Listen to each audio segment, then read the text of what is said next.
ನಮಸ್ಕಾರ. ನನ್ನ ಹೆಸರು ವಿಜೇತಾ ಆರ್. ನಾನಿವತ್ತು ಒಂದು ವಿಷಯದ ಬಗ್ಗೆ ಮಾತಾಡ್ತಾ ಇದ್ದೇನೆ. ಅದು ಕರೋನಾದಿಂದ ಇತ್ತೀಚಿನ ಶಿಕ್ಷಣ ವ್ಯವಸ್ಥೆಯಲ್ಲಿ ಅಂದ್ರೆ ಆನ್ಲೈನ್ ತರಗತಿಯಿಂದ ಆದಂತ ಅನುಕೂಲ ಮತ್ತು ಅನಾನುಕೂಲದ ಬಗ್ಗೆ ಮಾತಾಡ್ತೇನೆ. ಶಿಕ್ಷಣ ಅನ್ನುವಂಥದ್ದು ಮನುಷ್ಯನ ಪ್ರತಿಯೊಂದು ಘಟ್ಟದಲ್ಲೂ ಕೂಡ ಪ್ರಮುಖವಾದಂತ ಒಂದು ಪಾತ್ರವನ್ನ ವಹಿಸುತ್ತೆ. ಶಿಕ್ಷಣ ಒಂದು ಶಕ್ತಿಯುತ ಆಯುಧ ಕೂಡ ಹೌದು. ಮಲಾಲಾ ಯೂಸುಫ್ಜೈ ಅವರು ಒಂದು ಮಾತನ್ನ ಹೇಳ್ತಾರೆ, one child, one teacher, one book and one pen can change the world ಅಂತ ಹೇಳಿ. ಹೌದು, ಶಿಕ್ಷಣಕ್ಕೆ ಅತ್ಯಂತ ಹೆಚ್ಚಿನ ಮಹತ್ವವನ್ನ ನಾವು ನೋಡಬಹುದು. ಈಗ ಇತ್ತೀಚೆಗೆ ನಾವು ನೋಡೋದಾದ್ರೆ ಅಂತರ್ಜಾಲದ ಮುಖಾಂತರ ಶಿಕ್ಷಣವನ್ನ ಕಲಿಸ್ತಾ ಇದ್ದಾರೆ. ಇದಕ್ಕೆ ನಾವು ಆನ್ಲೈನ್ ಶಿಕ್ಷಣ ಅಂತ ಹೇಳಿ ಕರಿತೇವೆ. ಅಂದ್ರೆ ಇಲ್ಲಿ ಶಿಕ್ಷಕರು ಮತ್ತು ವಿದ್ಯಾರ್ಥಿಗಳ ನಡುವಿನ ಸಂವಹನ ಚಟುವಟಿಕೆ ಅಂತರ್ಜಾಲ ಅಂದ್ರೆ ಇಂಟರ್ನೆಟ್ ಅನ್ನ ಅವಲಂಬಿಸಿರುತ್ತೆ. ಸಾಂಕ್ರಾಮಿಕ ರೋಗವಾದಂತ ಕರೋನಾ ಇಡೀ ಪ್ರಪಂಚವನ್ನೇ ಕಾಡ್ತಾ ಇದೆ ಅಂತ ಹೇಳಿ ನಮಗೆ ಗೊತ್ತಿದೆ. ಇದು ಸಮಾಜದ ಎಲ್ಲಾ ವರ್ಗದವರಿಗೂ ಕೂಡ ಕಷ್ಟವಾಗಿದೆ. ಜೊತೆಗೆ ಎಲ್ಲಾ ವಲಯದಲ್ಲೂ ಕೂಡ ಕಾರ್ಯಕಲಾಪ ಅನ್ನುವಂಥದ್ದು ಸ್ಥಗಿತಗೊಂಡಿದೆ. ಆದ್ರೆ ದೇಶದ ಭವಿಷ್ಯದ ಪ್ರಜೆಗಳಾದ ವಿದ್ಯಾರ್ಥಿಗಳನ್ನ ಗಮನದಲ್ಲಿಟ್ಟುಕೊಂಡು ಪ್ರಪಂಚದ ಎಲ್ಲಾ ಶಾಲಾ ಕಾಲೇಜುಗಳು, ವಿಶ್ವವಿದ್ಯಾಲಯಗಳು ಆನ್ಲೈನ್ ತರಗತಿಯ ಮೊರೆಯನ್ನ ಹೋಗಿದೆ ಅಂತ ಹೇಳಿ ನೋಡ್ಬೋದು. ಹಾಗಿದ್ರೆ ಇದರ ಅನುಕೂಲ ಮತ್ತು ಅನಾನುಕೂಲವನ್ನ ನಾವು ಈಗ ನೋಡೋಣ. ಇದರ ಅನುಕೂಲವನ್ನ ನಾವು ನೋಡ್ತಾ ಹೋಗೋಣ. ಮೊದಲನೇದಾಗಿ ನಿರಂತರ ಕಲಿಕೆಗೆ ಇದು ಸಹಾಯಕ ಅಂತ ಹೇಳಿ. ಅಂದ್ರೆ ವಿದ್ಯಾರ್ಥಿಗಳು ಗಡಿಮೀರಿ ಏನನ್ನಾದ್ರೂ ಕಲಿಯಬಹುದು ಅಂತಂದ್ರೆ ಇದು ಆನ್ಲೈನ್ ತರಗತಿಯಿಂದ ಸಾಧ್ಯ ಆಗುತ್ತೆ. ಕೊರೋನಾದಿಂದ ಹೊರಗಡೆ ಹೋಗುವಂತ ಹೆದರಿಕೆ ಇಲ್ಲ. ಅಂದ್ರೆ ಮನೆಯಲ್ಲೇ ಕುಳಿತುಕೊಂಡು ಸುರಕ್ಷಿತವಾಗಿದ್ದುಕೊಂಡು ಪಾಠವನ್ನ ಇವರು ಕೇಳಬಹುದಾಗಿದೆ. ಇತರ ಹವ್ಯಾಸಗಳನ್ನ ಕೂಡ ವಿದ್ಯಾರ್ಥಿಗಳು ಮೈಗೂಡಿಸ್ಕೊಳ್ಬಹುದಾಗಿದೆ.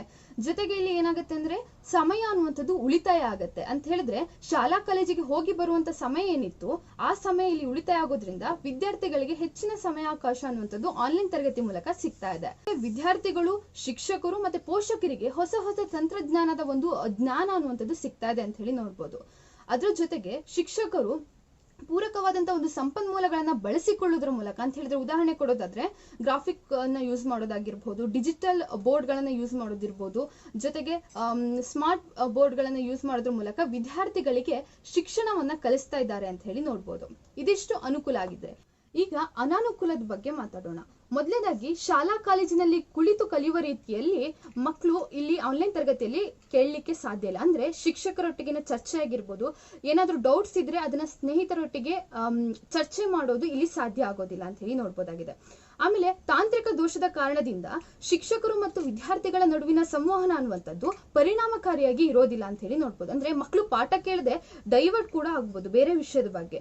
ಮತ್ತೆ ಶಿಕ್ಷಕರಿಗೆ ಎಷ್ಟು ವಿದ್ಯಾರ್ಥಿಗಳು ಪಾಠ ಕೇಳ್ತಿದ್ದಾರೆ, ಎಷ್ಟು ವಿದ್ಯಾರ್ಥಿಗಳಿಗೆ ಅರ್ಥ ಆಗಿದೆ ಅನ್ನೋದನ್ನ ಈ ಆನ್ಲೈನ್ ತರಗತಿ ಮೂಲಕ ತಿಳಿದುಕೊಳ್ಳಲಿಕ್ಕೆ ಸಾಧ್ಯ ಆಗೋದಿಲ್ಲ. ಮತ್ತೊಂದು, ಹಳ್ಳಿಯಿಂದ ಕೂಡಿದಂತಹ ನಮ್ಮ ಭಾರತದಲ್ಲಿ ನೋಡ್ಬೋದು ನೆಟ್ವರ್ಕ್ ಸಮಸ್ಯೆ ಅನ್ನುವಂಥದ್ದು ಅತ್ಯಂತ ಹೆಚ್ಚಿದೆ.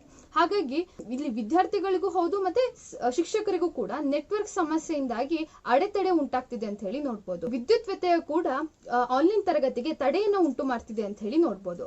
ಮತ್ತೆ ಎಲ್ಲಾ ವರ್ಗದವರಿಗೂ ಕೂಡ ಆನ್ಲೈನ್ ಶಿಕ್ಷಣ ಅನ್ನುವಂಥದ್ದು ತಲುಪಿಲ್ಲ ಅಂತ ಹೇಳಿ ನೋಡ್ಬೋದು. ಅಂದ್ರೆ ಆರ್ಥಿಕ ಸ್ಥಿತಿ ಚೆನ್ನಾಗಿರೋದಂತ ಪೋಷಕರು ತಮ್ಮ ಮಕ್ಕಳಿಗೆ ಲ್ಯಾಪ್ಟಾಪ್ ಆಗಿರ್ಬೋದು, ಮೊಬೈಲ್ ಆಗಿರ್ಬೋದು ಇದನ್ನ ಕೊಡಿಸ್ಲಿಕ್ಕೆ ಆಗ್ತಾ ಇಲ್ಲ.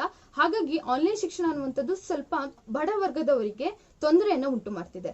ಜೊತೆಗೆ ಮಕ್ಕಳಿಗೆ ಕಣ್ಣಿನ ದೃಷ್ಟಿಯ ಸಮಸ್ಯೆ ಕೂಡ ಇದರಲ್ಲಿ ಉಂಟಾಗ್ತಾ ಇದೆ.